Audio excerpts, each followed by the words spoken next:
Ya estamos de vuelta, vamos a darle la bienvenida entonces a Iván Cartes, arquitecto, doctor en urbanismo, postdoctorado en gestión de riesgos urbanos, director del Departamento de Planificación y Diseño Urbano de la Facultad de Arquitectura, Construcción y Diseño de la Universidad del Biobío. ¿Cómo estás, Iván? Muchas gracias Muy buenos días. por Muchas gracias por acompañarnos. invitarme. Sí, bueno, Iván Cartes fue uno de los que participaron en la elaboración del PRUIR, Plan de Resiliencia Urbana e Interfaz Rural, que es un plan que está disponible actualmente, si tengo entendido, Iván, y es un plan que advirtió hace 4 años ya esta catástrofe de los incendios forestales que vive hoy la región del Biobío. Cuéntanos más acerca del PRUIR, que son las siglas de este plan que se aloja en el gobierno regional.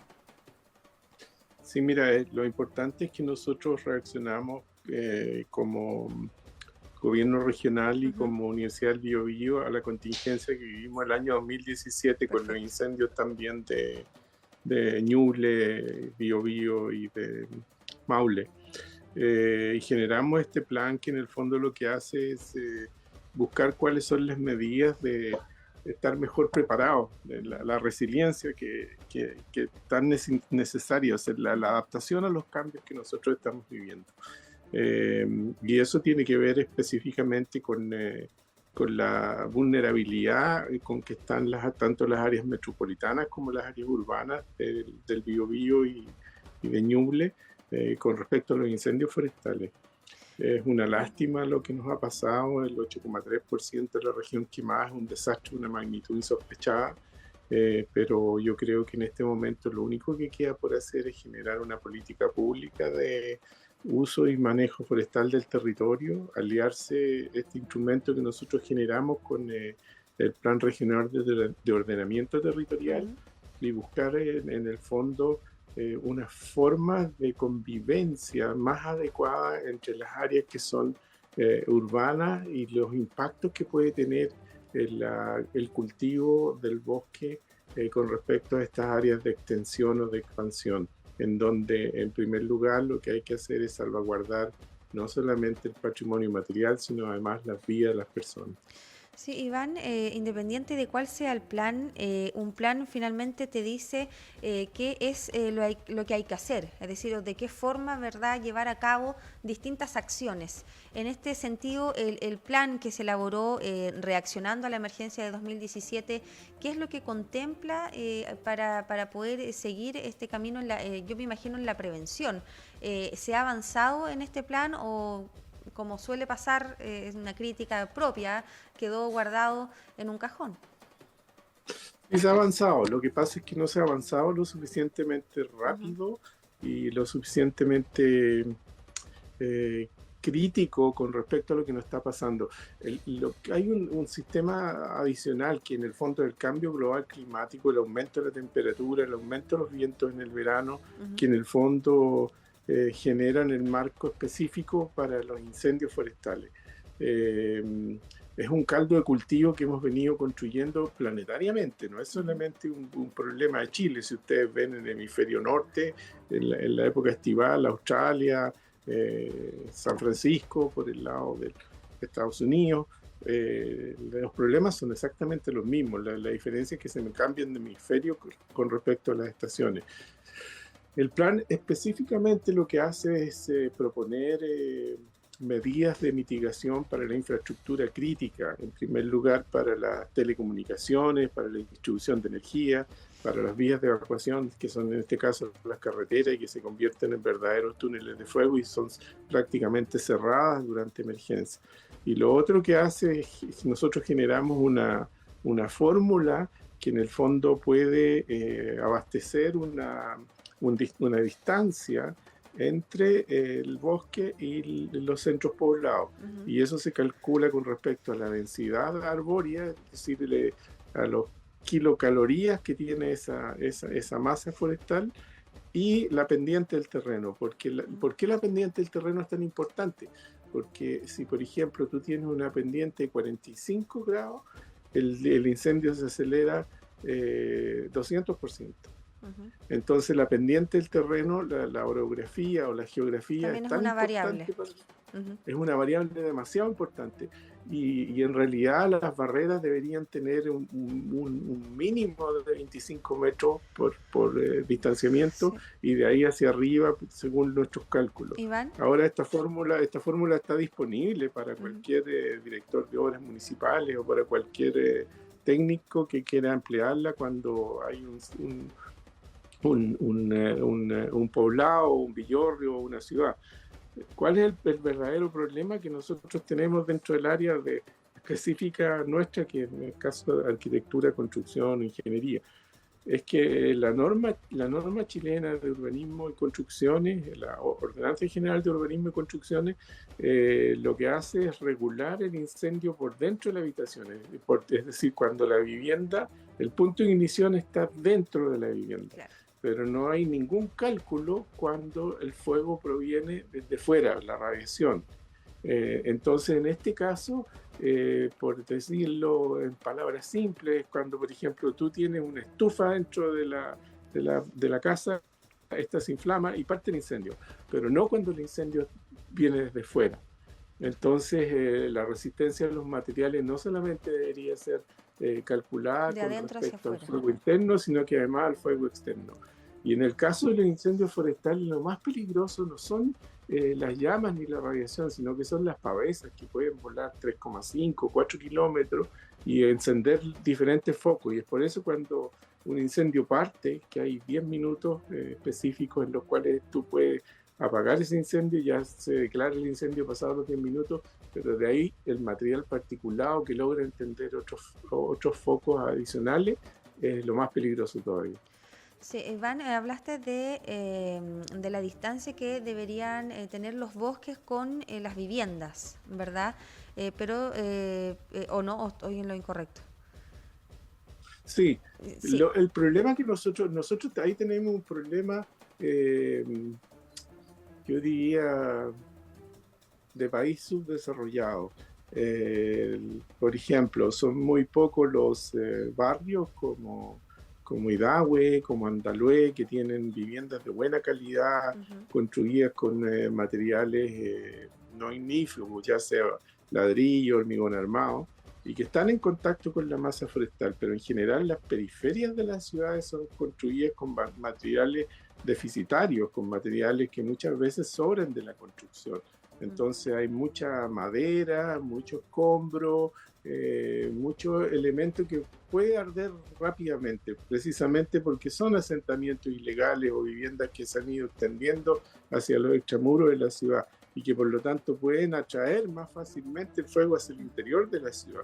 Por lo tanto, lo que nosotros tenemos que hacer de aquí hacia adelante es colocar la atención prácticamente como una ciudad medieval. La ciudad medieval está rodeada, ¿cierto?, por un muro. No estoy diciendo que nosotros tengamos que vivir encerrados en un Claro. muro, pero por el contrario, proveer las medidas de que nos van a permitir garantizar esa seguridad, así como lo hacían las ciudades medievales, ¿no? Y en este caso puede ser un área de buffer, un área de distanciamiento, Ujú.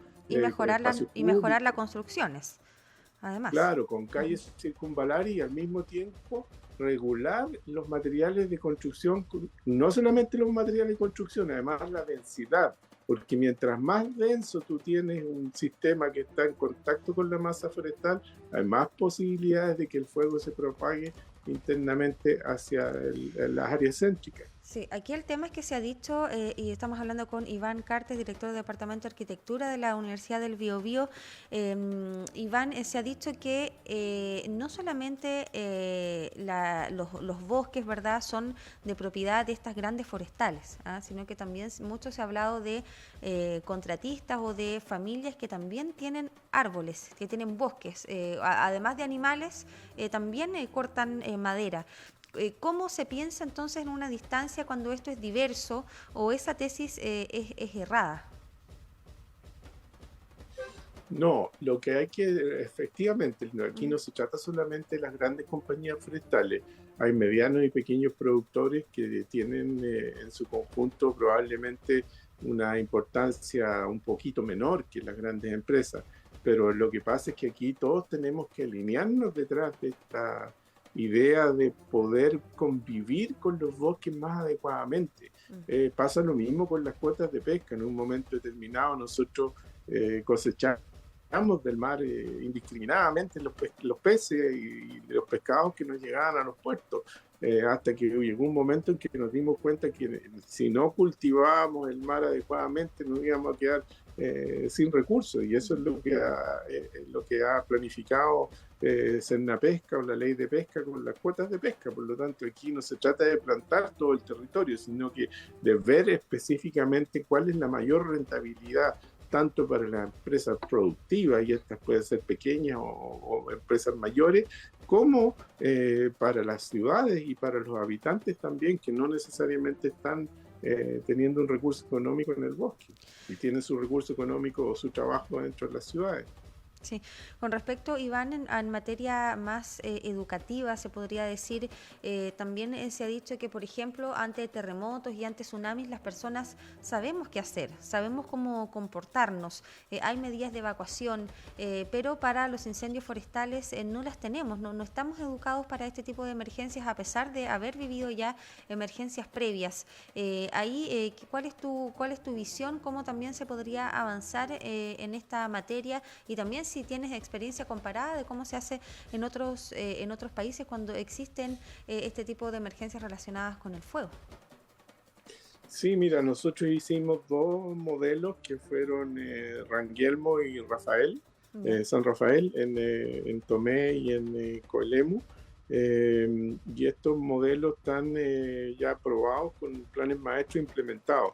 Entonces, lo que se hizo en ambos planes maestros fue, en primer lugar,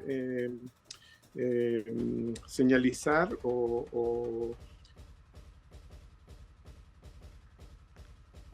Creo que Iván tuvo un problema de internet. Vamos a esperar un poquito ahí que vuelva la conexión, ¿o no? ¿Cómo estamos? Bueno, vamos a esperar a Iván. Justamente nos estaba hablando de estas medidas de prevención, también de educación respecto a lo que hay que hacer ante un incendio forestal y cómo se podría avanzar también en esta materia. Muchos sabemos, como le decía yo y le comentaba al arquitecto Iván Cartes, qué es lo que hay que hacer en el caso de un terremoto, en el caso de un tsunami, pero no hay una evacuación clara con respecto a los incendios forestales, y así lo hemos visto. Hay 25 fallecidos producto de la emergencia, no todos relacionados, eso sí, a los sistemas de evacuación. Cada fallecimiento de todas maneras tiene que ser a mi juicio investigado, pero esto debe avanzar, ¿verdad? Debemos caminar hacia objetivos, hacia metas que nos hagan más resilientes para enfrentar los incendios forestales, que no van a acabar porque debido a los factores, como tal señalaba Iván, también factores climáticos que son de gran relevancia. Ahí volvemos con Iván para que termine la idea. Iván, ya estamos en la hora, tengo un problemita técnico, pero estábamos hablando de estos planes maestros que ya estarían disponibles, sí, de los modelos que tienen. Sí. Mira, y lo otro que hay que implementar dentro de los centros que están en cierto sentido que son vulnerables a los incendios forestales, son las zonas seguras, las vías de evacuación, al mismo tiempo los puntos de acumulación de agua y todos los elementos que puedan servir de combate al fuego. Es muy interesante lo que tú dijiste al principio de la introducción de la nota, ya que el 95% de los chilenos sabe qué hacer en caso de inundación por tsunami y evacuación, pero no sabe qué hacer el mismo porcentaje en caso de incendios forestales. Por lo tanto, también nosotros, si estamos en una región que tiene el 49% plantado con pino y eucalipto, es necesario la campaña de prevención y educación poblacional, no solamente para la gente que trabaja en el bosque, sino para la gente que tiene que convivir con estas masas arbóreas también.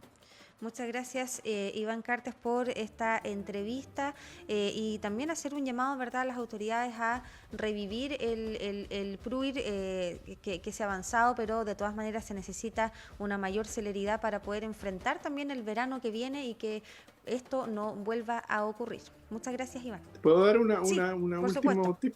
Mira, es muy importante que las viviendas que tienen patios grandes, sobre todo, no hayan residuos de podas, ramas, hojas, que son elementos ignífugos y que pueden arder con las pavesas. Esto sobre todo es muy importante para las viviendas que están sobre pilares o sobre pilotes, ya que también las pavesas pueden incendiar por debajo, por el efecto de convección hacia arriba, la vivienda. Por lo tanto, mantener lo más limpio posible los patios, sobre todo en esta época, en que estando lejos del incendio, todavía tu vivienda podría ser incendiada por el efecto de las pavesas.